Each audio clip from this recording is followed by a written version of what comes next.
এই মোরগটারে এমন করে ফালা ফালা দিবি আর মাল মশলা দিয়ে রেডি করবি যাতে আমরা হাতের তালু সহ সাইটা খাওয়া ফেলাই। এখন সত্যি করে আমারে কইলা ক, হাতে সরিষার তেল দিয়া কার মাথায় কাঁঠালটা ভাঙতো? তোর তোর এই যে একটা কাজ করছস, আমার সোনারি কালারের রতন সারাক্ষণ আমার সামনে করতো, সেইটারে তোরা খায়া ফেললি। তোরা কি বন্ধু নাকি শত্রু? হ্যাঁ, এটা এত উতলা হইতে আছিস। এত মজা করে মোরগ রান্না করছস তাই না? বেশি করে খা। মাগো ও মা, আমার কোনো দোষ নাই, সবগু দোষ। তুই মামুন না, তুই আমাকে উপরে দোষটা পাইতাছিস কে? তুই তো কইছস যে চাষি বাড়িতে নাই, ওই কারণে তোকে মুরগিটা খাম দিয়ে রান্না করে খায়া লাইতে। কি রে কষ্টকে ক? ওই তুই না কইলি তোর মা বাসায় নেই? তোর দোষটাই না। ওঠ ওঠ। অনেকদিন ধরে ভালো মন্দ কিছু খাই না, একটা কিছু ব্যবস্থা কর না, পেটটা বুড়া খাই। ঠিক আছে, তোরা যেহেতু কইতাছস, চুরি তো করুম, তবে এবার আর মোরগ চুরি করুম না। এবার চুরি করুম তার থেকে বড় কিছু। ওই যে দেখ। হেট বেটা, এটা খানবাড়ির ছাগল। তো খানবাড়ি ছাগল হয়েছে তো কি হয়েছে? খানবাড়ি ছাগল কি খাওয়া যায় না? যায় খান সাহেব পেট কাইটাই ছাগল বের করে ফেলাইবে।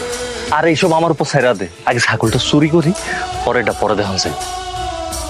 দীপু ভাই, কি হলো? তোমারে যে ডাকতাছি জবাব না দিয়ে চলে যেতেছ কেন?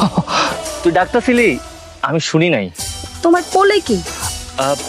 কোলে কুত্তা। আমার কুত্তা কামড়াইছে তো, ওই কারণে কুত্তাটারে জলাতঙ্কের ইনজেকশন দিতে নিয়ে যাইতেছি। কুত্তায় কামড়াইছে তোমারে, ইনজেকশন দিবা তুমি, কিন্তু কুত্তারে কেন নিয়ে যাইতেছো? দেখছস, কুত্তা কামড়ানোর পর থেকে না আমি কেমন জানি পাগল পাগল হয়ে গেছি। আমি না ভুলাই গেছিলাম, আসলেই তো ইনজেকশন তো দেওয়া দরকার আমারে। কুত্তার দিমু কেন? যাও গা। ছাড়ো ছাড়ো, নাহলে আবার কামড় দেব। ও মা গো, দীপু ভাই তুমি না কোলে কুত্তা, এটা দেখি ছাগল। ও মা, দেখছস কুত্তা কামড়ানোর পরে না আমি কেমন জানি পাগল পাগল হয়ে গেছি। কোনটা কুত্তা আর কোনটা ছাগল সেটা আমি বুঝতে পারি না। আমি তো ভাবছিলাম এটা কুত্তা। আচ্ছা যাও গা, কুত্তার জায়গায় তো ছাগল লয়ে আইছি, তাহলে আমি একটা কাম করি, তাহলে ছাগলটার মাঠে লইয়া গিয়া একটু ঘাস টাস খাওয়াইয়া তারপর পরে ছাইরা দেব না, খালি ম্যামে করস। ঠিক আছে, গেলাম। আমার মনে হয় এটা জবাই করে খাই। কি কইলি তুই? আমার আদরের ছাগল নিয়েও চলে গেছে, ওর হাতটা আমি কাইটা ফেলাম। আমি কই কি, তুই কাকারে কইয়া কালো গুন্ডার দিয়ে ওর একটা মাইর খাওয়া। না, কাল্লু গুন্ডারেও কমু না, আব্বারেও কমু না। ও আমার ছাগলের গায়ে হাত দিচ্ছে, এটার প্রতিশোধ আমি নিমু। এই কাকা থামেন, এই মেয়ে নামো নামো নামো, জলদি নামো। এইটা আমাকে পারিবারিক নৌকা। পারিবারিক নৌকা হোক আর সরকারি নৌকা হোক, নৌকাটা এখন লাগবো, তুমি কি বুঝতেছো না? নামো ভাই। না, আমি নামুম না।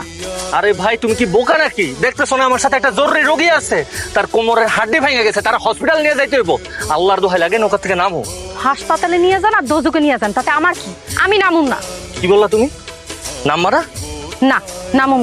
তুমি নাম্বা না নৌকা থেকে? না, নামুম না। তোমার নৌকা থেকে কেমনে নামে তো আমি খুব ভালো করে জানি।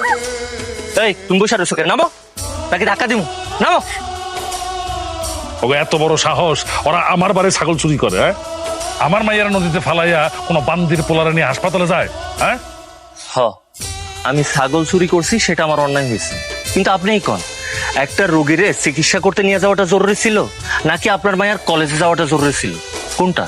শুনছো শুনছো তোমার বেয়াদব পোলা কেমন মুখে মুখে তর্ক করে? ওর এত বড় সাহস!